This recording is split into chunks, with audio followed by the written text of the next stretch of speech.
The old iron gates of Blackwood Manor loomed before her, fog curled around them like ghostly fingers.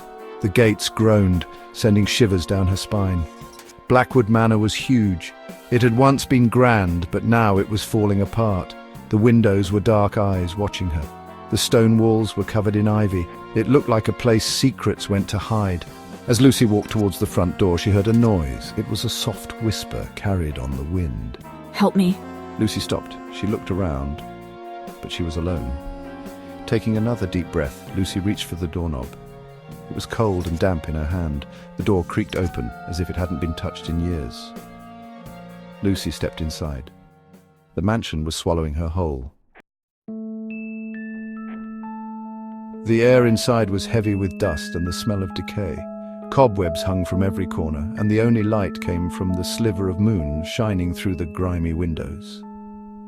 Shadows danced in the darkness. The floorboards groaned under her weight as she moved deeper into the mansion. Every step sent a shiver down her spine. She found herself in a grand hallway, lined with portraits of people she didn't know. Their eyes seemed to follow her every move.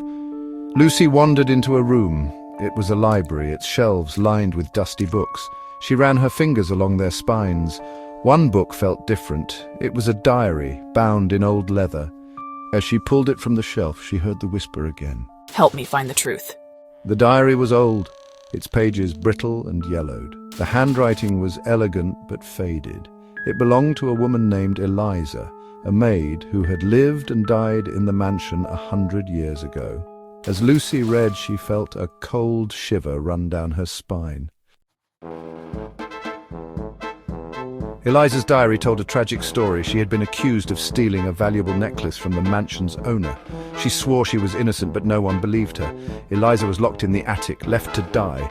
She had to find out more. She had to know what really happened to Eliza. The whisper in her ear seemed to urge her on. The attic. She's in the attic. The attic stairs creaked under Lucy's weight. Cobwebs brushed her face as she climbed. The air grew colder and the darkness seemed to press in on her. Finally, she reached the top of the stairs and pushed open the attic door. A cold wind slammed the door shut behind her.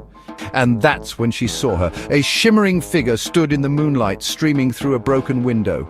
It was Eliza. Her eyes were filled with sadness and a desperate plea for help. Eliza's voice was a mournful whisper, echoing in the dusty attic. She told Lucy about the necklace, about how it had been planted in her room. She spoke of her innocence and the injustice she had suffered. Lucy knew what she had to do. She left the attic and went in search of the current owner of the mansion, a stern man named Mr. Grayson. She found him in his study, surrounded by old books and artifacts. He listened patiently as Lucy told him Eliza's story. When Lucy finished, Mr. Grayson sighed. He led her to a hidden safe behind a painting.